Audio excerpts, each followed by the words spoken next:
News at 6 starts now. Good evening. I'm Emily Clark in for Emily Flores. And I'm Glenn Mills. Thanks so much for joining us. We do begin tonight with a shocking number of reported shootings in Salt Lake County in a short amount of time. Police investigating a home shooting in West Valley City.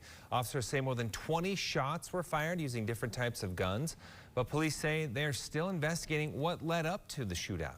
And in South Salt Lake, 2 men allegedly shot up a half-dozen cars in a parking lot. Officers saying this was all over a fight about an eviction notice. Fortunately, no one was hurt. And then another shooting just reported in a South Jordan neighborhood. ABC4's Jordan Burroughs live in Salt Lake City tonight to break down these shootings and how you can stay safe from this rise in gun crimes. Jordan. Glenn, the data is very telling. The FBI data, that is, shows that from 2019 to 2020, that is, the murder rate rose 30%. And in that same span from 2019 to 2020 in Salt Lake County, gun-related deaths rose 16%. And police are telling me they attribute much of this to people leaving loaded guns inside their cars. Why is this a necessary thing for you to do? South Jordan community members caught this gunshot on camera, waking them up around 4:30 in the morning. Any place is vulnerable to crime. No city is immune to gun crime. This is coming from Sergeant Melody Cutler with the Unified Police Department. She spent her whole career in law enforcement. The alleged drive-by wasn't the only shooting around Salt Lake County Thursday morning.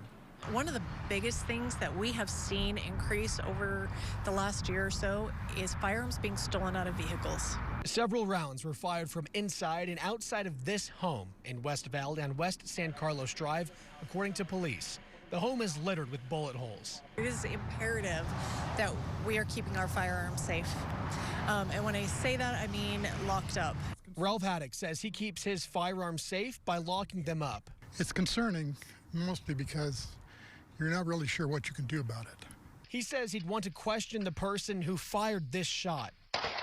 Was it money? Was it something else? Somebody in my house made you angry or what? The video came from his house. However, the gun was fired at his neighbor's home, where police found the shell casing.